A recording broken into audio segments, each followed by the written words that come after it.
everyone is enjoying an adult beverage, time to play one of my favorite games, Chuck It or Chuck It. So sorry you can't take it off the boats, folks. This is not New Orleans. Now I do want to take this time to thank you all for coming out and choosing Mandela, because if you didn't, I would not be able to do my job. And as I mentioned, to our right we've got the Hyatt Regency Hotel, completed by Epstein and Sons back in the 1970s. Largest hotel in the city, home to over 2,000 rooms. But if you begin to look behind it, you'll find a tall white skyscraper with the black vertical lines. This is the Aon Center, fourth tallest building here in the city of Chicago, completed back in 1974 by architect Edward Durrell Stone. This building was originally clad in Italian white Carrara marble. Same marble Michelangelo used on his David. Now he clapped this building here about a half an inch thick, which was too thin. It did not survive a few of Chicago's harsh winters. You see the marble, it began to crack, and we fear that it began to fall on people's heads. So we had to go up there and replace it with North Carolina granite. The project costed an estimated $80 million. You know, that just goes to show you cannot take marble for granted. I don't typically do that joke, but today I was feeling bolder. Back off and to our right, you'll find the skyscraper with the white undulating patios. This is Aqua Towers, and this was the tallest building in the world, designed by a female architect. And it's designed by Chicago native Jeannie Gang. Now, the building was completed back in 2009, and those white undulating patios, it gives the building that water-rippling effect alongside of it. At its base, it is home to the Radisson Blu Hotel. The upper floors, they are condominiums.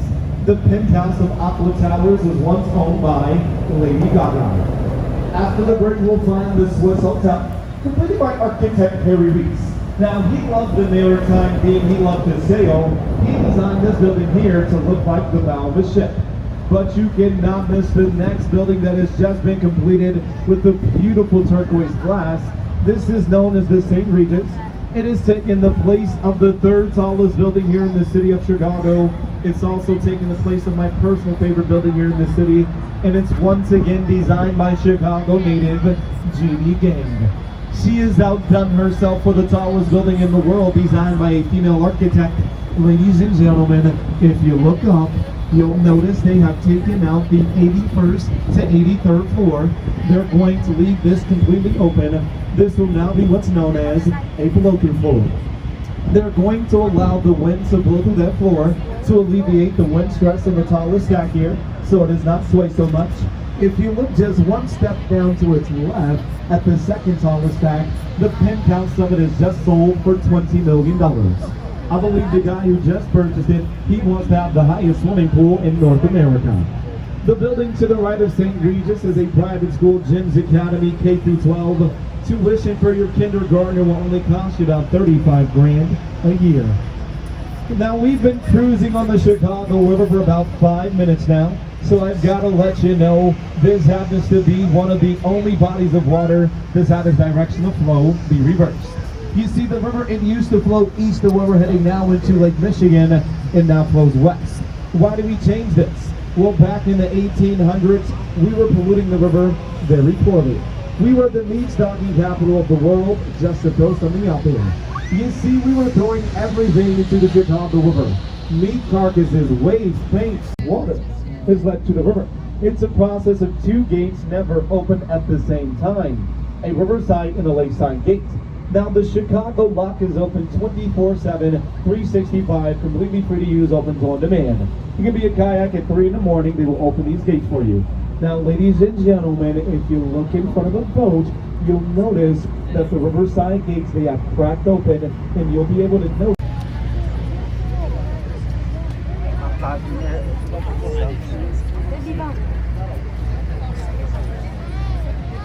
Now, we're 2 feet deep in Green Bay. Now, the black building to our right that resembles a giant fidget spinner, this is Lake Point Tower Condominiums, completed by George Shipwright and John Heinrich back in 1968. Ladies and gentlemen, this is the building everyone thought Oprah Winfrey lived in. Oprah Winfrey did not live here, she started the rumor herself. She lived in Water Tower Place, about a block south of the John Hancock Center. Other famous people have lived here: Joakim Noah, Derrick Rose, Barry Bonds, Sammy Sosa, and other cheaters. If you look to its top, you'll find a rounded structure. That's a 5-star French restaurant known as the City. They missed out on a very rare and unique opportunity on having that rounded structure rotated. It is not rotate. Now, since this is my last tour of the day, I'll let you know that since this building was built before the energy crisis, you may have an electricity bill up to or over $8,000 per month. In front of us, we've got the Lakeshore Drive Bridge. The construction that you're noticing, they've added a bike path alongside of it. Now, I've got 2 more interesting facts about the bridge. The first person to ever cross it, Franklin Delano Roosevelt. He gave the commencement speech here. Second fact, look off and to your left. There was a man found living underneath this bridge. He was a homeless man named Richard Dorsey.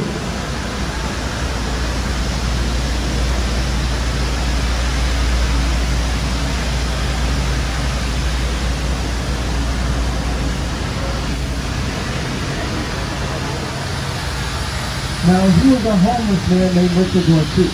He built himself a 9 Hancock Center. And yes, I did say former because the building, it lost its naming rights just last year. It now goes by its street address, 875 North Michigan. Completed back in 1969 by Skidmore, Owings & Merrill. Upon its completion, it was the tallest of its kind, being both residential and commercial. The building, it's home to a few observation decks, the 360 and the tilt. When you're in the tilt, you're in the glass box tilted out to a 30-degree angle. I typically recommend to my guests, if they're going to visit that building, visit the Signature Lounge. And if you happen to be a lady, visit the restroom. Why? You will get the best view down Michigan Avenue.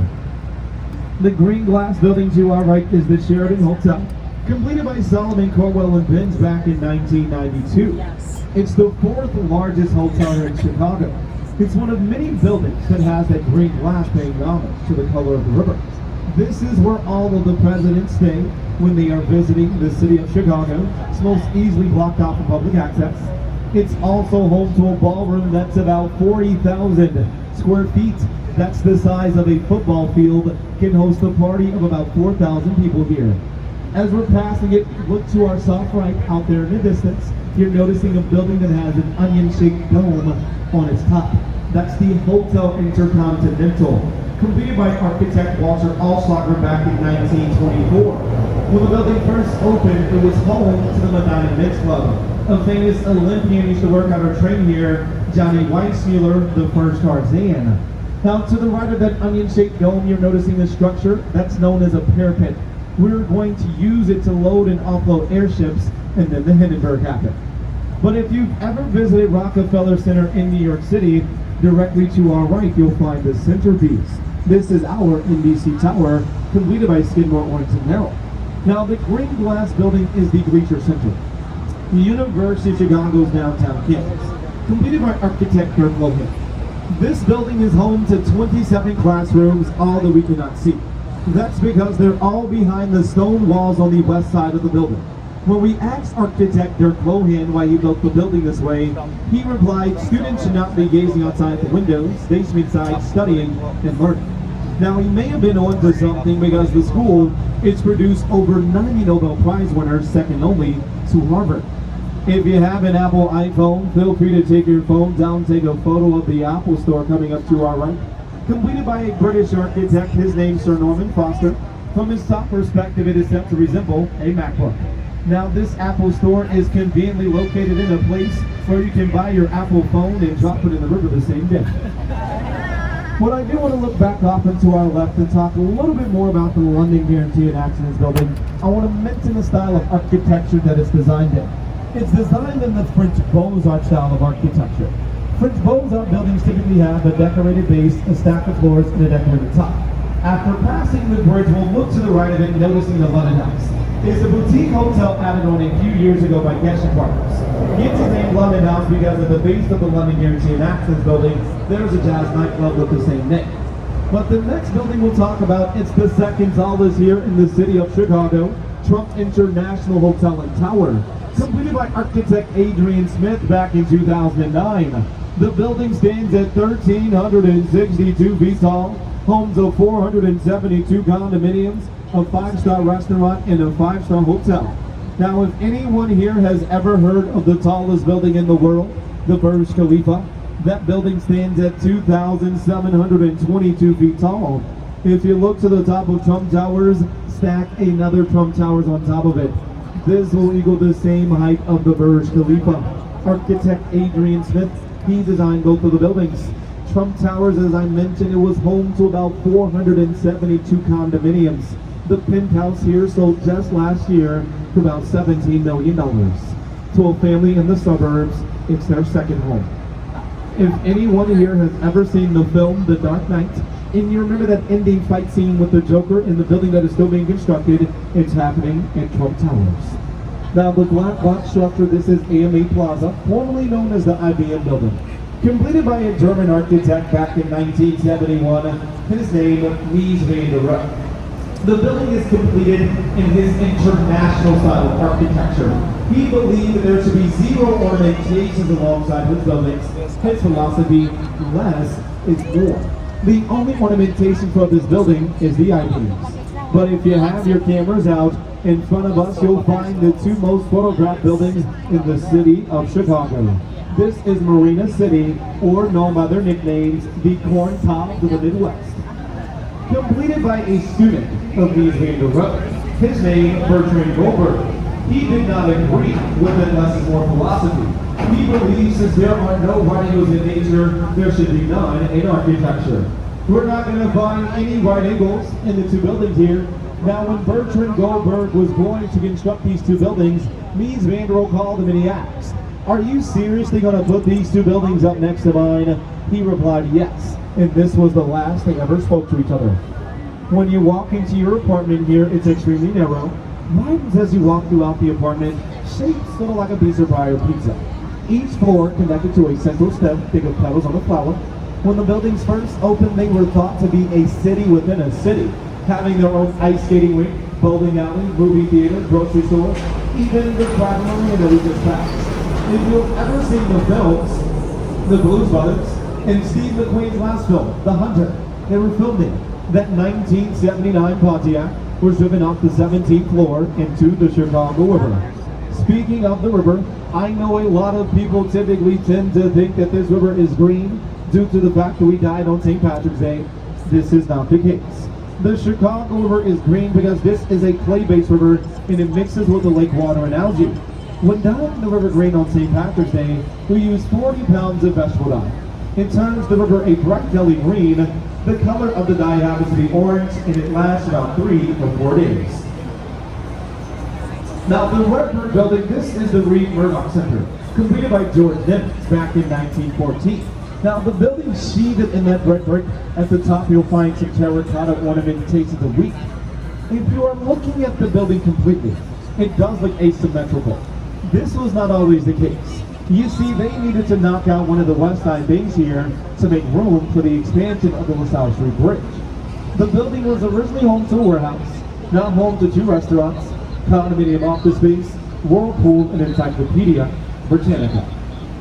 But if there are any engineers on board, the next building, it's an engineering masterpiece. After the bridge, we're going to find 300 North LaSalle, completed by Picard Chilton back in 2009. This is a LEED certified building. LEED stands for Leadership in Energy and Environmental Design.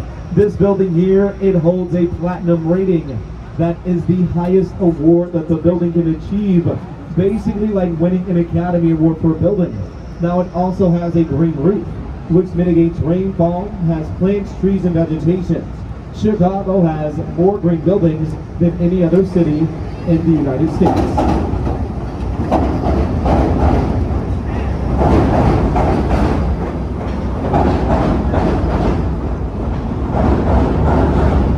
Now we cannot miss the massive structure after the bridge here. This is our merchandise mart, completed back in 1931 by Graham Anderson Ropes and White.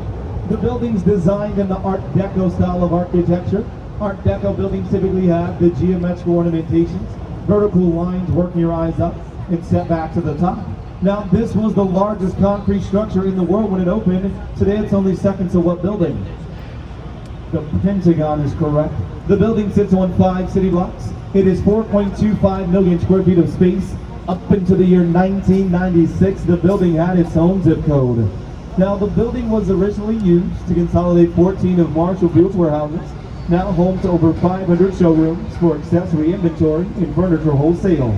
The building, it sold to the Kennedy family back in 1945 for about $13 million in back taxes. In the year 1998, the Kennedy family sold the building for $575 million. They decided to keep the land off into our right here. This is known as Wolf Point, and they are developing it at the moment. They have Wolf Point East and West already completed. Wolf Point East is 750 feet tall. Wolf Point West 570 feet tall. Salesforce, it will be the last of the 3 buildings at 950 feet tall. Now, Wolf Point is also a very historic and important place for Chicagoans, because here, this is where we have our first drugstore, church, bridge through the Chicago River, and tavern. Now, it's also where we get our name, Chicago. Now, the locals, they were in a tavern and they raised a tinker. What are we going to call this place? They came up with the name Chicago based off the words they heard the natives using, Chicago. They just did not know that that translated into wild, smelly onions. As we begin to make our turn into the North Branch, I just want to give you all a heads up. This will be the only portion of the tour where we're going to be ping-ponging from the left side of the boat to the right side of the boat, so please bear with me.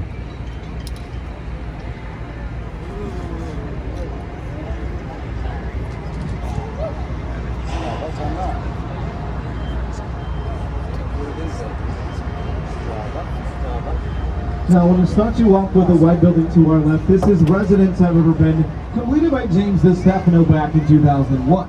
Now, he put every apartment and townhome on the east side of the building. That's because he wanted everyone here to have an unobstructed view down the main branch of the Chicago River. Now, when this building first opened, parking spots were going for about $40,000. They do not even park their own cars. The ramps are too narrow. They have to drop their keys off to a valet who parks their car for them. Now, the Redwood building, this is the Fulton House, completed by Frank D. Abbott back in 1908. It was an old cold storage warehouse utilized for milk, butter, and eggs. Was renovated by Harry Reese back in the 1980s. He needed to allow the building to thaw for about 18 months. He took out over 500 truckloads of horsehair from the building. It was insulated with cork and horsehair. Looking alongside the building, you'll notice these starfish in the porthole windows. As I mentioned, Harry Reese, he loved the maritime theme, he loved to sail. Also evident in the cottages that he designed here. These are the Chicago River cottages, completed by... You'll find another massive building. This one is known as the Domain, completed by Smith, Gordon, and Martin back in 1908. This was the original warehouse for Montgomery Ward. It's about 1.25 million square feet of space, heavily influenced by the prairie style of architecture by Frank Lloyd Wright. We will not find any of those buildings on the tour today. Just wanted to let you know it's informed by the prairie style of architecture that typically uses the horizontal lines. Now, the building was renovated by Papa George and Haynes. When he went to renovate the building, he found over 250 pairs of roller skates in the basement. Why? Well, that's because Montgomery Ward wanted his workers filling out orders quickly and efficiently. So he had them roller skating up and down the corridors, filling out orders. To our right, probably the only man-made island here in the city of Chicago, formerly known as Ogden Island, now known as Goose Island, gets his name Ogden in honor of our first mayor, William B. Ogden. He drugged this island to excavate.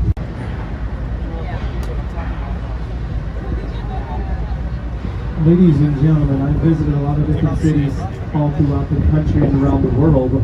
I do not believe that you're going to find this city as beautiful as Chicago architecturally, in my opinion. Also, not to point out any eyesores, but if you're looking to your left, you may be able to notice one of our competitors' vessels. I don't typically say anything bad about them, I just noticed one thing. Typically, our guests are usually better looking.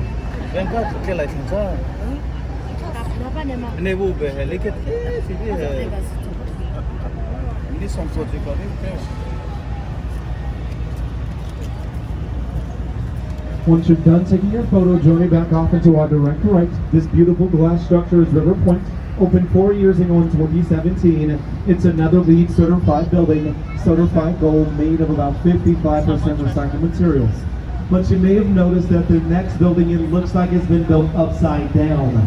This is 150 North Riverside, completed by Gaston Partners. The building, it has to be built this way. It's built over active switching tracks.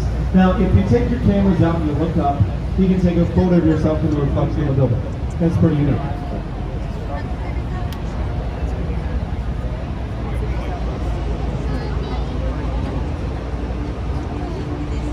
Now, to give you an idea as to how narrow the base of this building is, it's about 40 feet wide. That's as wide as the boat that we're on here today. The building, it does get wider as it goes to the top. There's also something very unique at the top of the building that we cannot see. It's something known as a mass damper system. Essentially, it's a giant tank containing about 160,000 gallons of water. It's on the swing of the building when it wants to be blown by the wind. You see, the building is built like a tuning fork. So when it wants to be blown east by the wind, 160,000 gallons of water goes to the west end of the building, all computer automated. To your right, we've got 100 North Riverside. The building's home to the Boeing headquarters, which is home to a Boeing store for all of your Boeing needs. Now, it's a 36-story building built with a 13-story lower half, completed by Perkins and Will back in the year 1990. I want to draw your attention to the 5 vertical beams on the east side of the lower half here.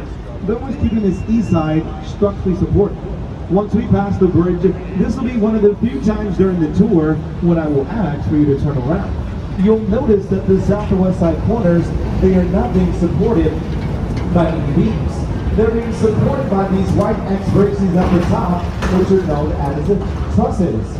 Now, to give you an idea as to how these trusses are essentially working, you can think about the way that I'm holding this cup of ice in my hand, basically holding it or suspending it in midair. Essentially, this is how those trusses are working, holding the south and west side corners in midair. To our right, we've got 2 North Riverside Plaza, completed by Halliburton Group back in 1927. One of the first buildings erected over the rail system. Now, it was used as a concert venue and up into the year 1971, home to the Daily News printing press. It's now home to one of our Wendella water taxi stops. Now, the next few buildings that we will talk about, they're all completed by the architecture firm Skidmore, Owings & Merrill. In the first 2 buildings, Gateway Centers 1 and 2, they were principal architect Bruce Graham. Same architect who helped design the Sears and Willis Tower in the John Hancock Center. These buildings, they are twins, 22 stories in the international style of architecture. He's paying homage to Mies van der Rohe. Now, he also did something very unique with the land here. He left no wall. He wanted you to be able to see the Metro and the Amtrak trains going in and out of the stations. The Metro trains, they take you to our surrounding suburbs. Amtrak trains other cities here in the United States. Now, I know exactly what you're thinking. Since there is no wall here, it must be terrible to work in these 2 buildings, right? Well, the architect, he took this into consideration. These buildings, they are sound and vibration proof. We are smelling 0 diesel fumes. At the base of the buildings, there are vents that sucks up those fumes and spits it out the top of the buildings. It's genius. In front of the boat to the right, the building clad in white, this is the former Gateway Center 3, now known as the Fifth Third Center. The original plan for this building was for it to look like Gateway Centers 1 and 2. Not approved by the city of Chicago because we were tired of having these boring buildings be built alongside the river. So we made them change their design. The building is now precast white pan aluminum, and it's a 40-story building. But after passing the bridge, we're going to find a black box structure that has X bracings. This is the former Mid-America Commodities Exchange. These X bracings, they are designed by Dr. Fazlin Khan. He was thought to be the Einstein of engineering. You see, these X bracings, they are the only support for the building. They also allow for it to have the massive windows. You see, it was home to a stock trading facility, and stock traders, they were trading across the river using hand signals. Looking back at the building, you'll see that they have 0 respect for history because today it's now home to a fitness center right next to a donut shop. After passing the bridge, we'll find the last of the Gateway Centers, one of my favorite buildings on the tour today, completed by James DeStefano back in 1986. When he completed the building, he was criticized for putting zero ornamentation alongside the building. His reasoning, he wanted to use the surrounding buildings as the ornamentation. Notice how the building reflects 300 South Wacker in a kaleidoscopic effect. This is able to happen using two types of glasses, convex and concave glasses. Now this is the largest of the Gateway Centers. But as I mentioned early on in the tour, if you have ever seen the film, The Dark Knight, and you remember that opening scene when the Joker's robbing the bank. He's not robbing a bank, he's robbing our former main post office here, the main lobby of it.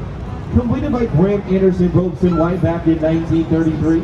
The building is heavily influenced by the Art Deco style of architecture, and it's about 2.25 million square feet of space.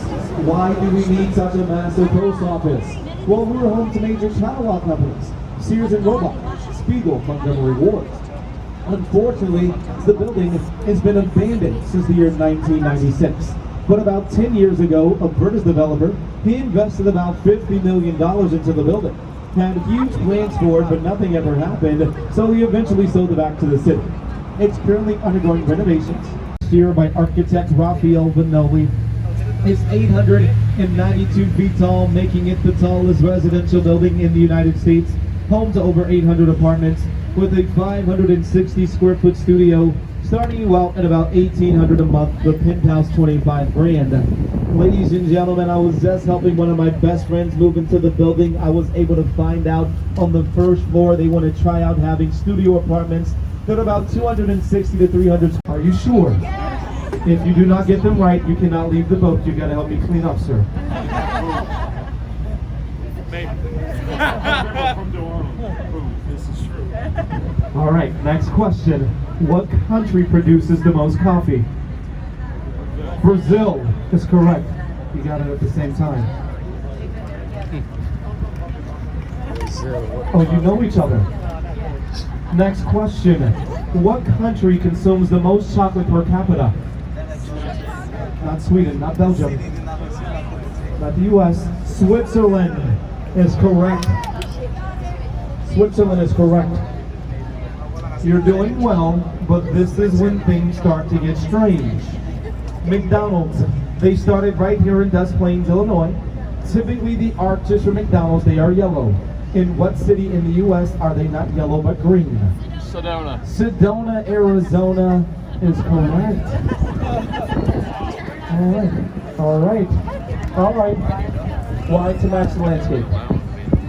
Next question. I'll let you know the fifth graders missed this one. What was the original filling of a Hostess Twinkie? Not cream cheese. Not cream cheese. Not that item, sir. Not mayonnaise. Buttercream. Not buttercream. Not lard. Banana cream is correct. What's a Twinkie filled with today? You got it there? What's a Twinkie filled with today? Nobody knows. What's the shelf life of a Twinkie? Forever. All right, we've got a four-part question, ladies and gentlemen. What's the most recognized logo in the world? Not Pepsi, not Nike, not Apple. Coca-Cola is correct. What's second? McDonald's is correct. What's third?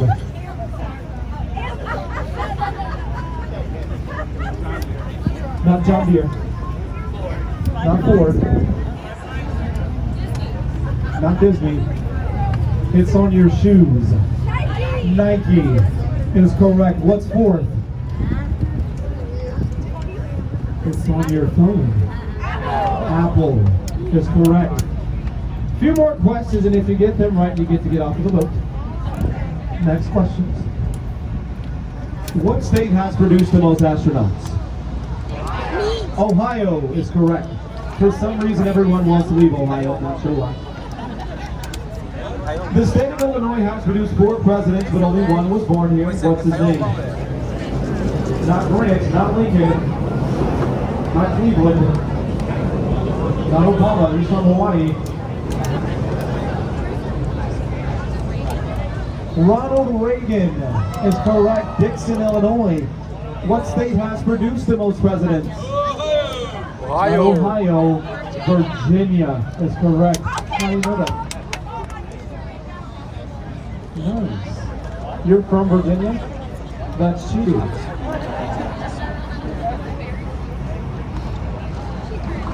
Ladies and gentlemen, you did pretty well. Give yourselves a round of applause. We did pretty good. We did pretty good. Alright, we're going to pick the tour back up after passing the bridge here. And we're going to find the tallest building in the world when completed back in 1974. Formerly known as the Sears Tower, now known as the Willis Tower. Standing at 1,454 feet tall, 442 meters, 110 stories. Completed by Bruce Graham with Dr. Fosler Kahn. Company is Skidmore, Owings & Merrill. The building is completed in what is known as bundled tubular construction. You see the building's essentially 9 separate boxes bundled together at varying heights. This is to help with the wind swing of the building. You see on a very windy day, this building can sway about 18 inches in each direction. Workers in those top floors say that on those windy days, they can go into the bathrooms and see the water in the toilets sloshing around. That would give me a heart attack, but it's also an automatic bidet. Now the pink building after the bridge, 311 South Wacker, completed by Cone, Betterson and Fox back in 1990. This is the tallest building in the world that does not officially have a name. It goes by street address 311 South Wacker. Now 300 South Wacker has this mural of the Chicago River in of our streets. The red block in the center is the biggest "You Are Here" sign. I recommend keeping your cameras out. You'll get another great photo opportunity of the Sears Tower coming into view here. Now you can see poking out of the 103rd floor those 4 glass boxes. It's an observation deck known as the Sky Deck. Now on a crystal clear day, you can walk out to one of those glass boxes and see 4 states from up there. Michigan, Indiana, Wisconsin, even Illinois. You can look down to 1,152 feet and see your as serrated corners. It allows for this building to have 16 corner offices per floor. This is the Chicago Mercantile Exchange, completed by Flutie Collins & Johnson back in 1986. When the building first opened, it was home to 2 separate towers. It was not until they merged with the Chicago Board of Trade that they placed a trading floor in the center here. Ladies and gentlemen, if you want to see something unique on the tour, at the end of the building, I will be pointing out a bridge house that was built before the building. I want you to see exactly how close they have built this building to this bridge house.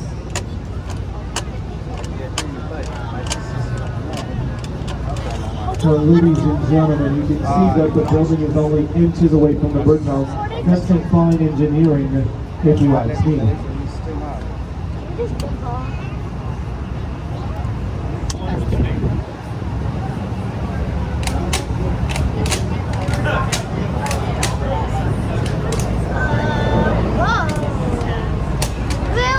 After the bridge, we're finding the Civic Opera building, completed by Graham Anderson Folkestone White back in the 1930s. The building has a French Renaissance style of architecture outside and a very beautiful interior Art Deco lobby.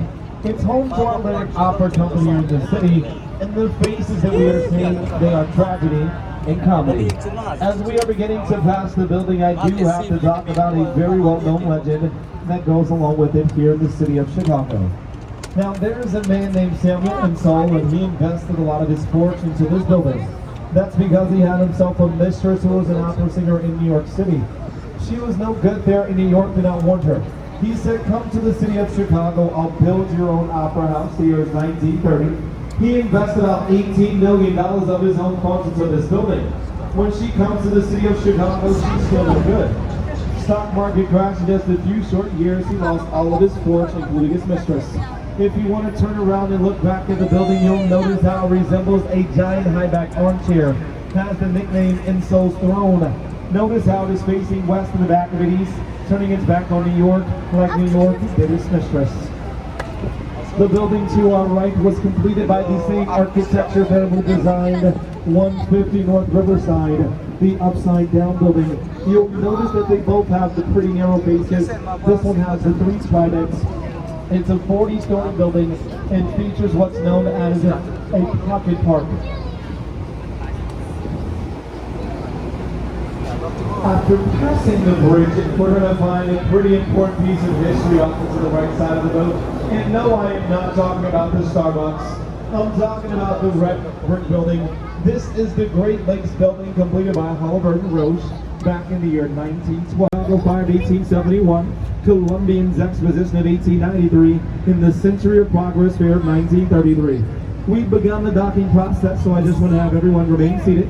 Also at this time, if anyone is enjoying an adult beverage, time to play one of my favorite games, Chug It or Chuck It. So sorry you can't take it off the boats, folks. This is not New Orleans.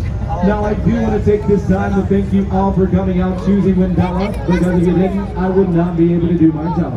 As I mentioned, my name's Kenneth. I'm a born and raised Chicago, and I love doing my job here.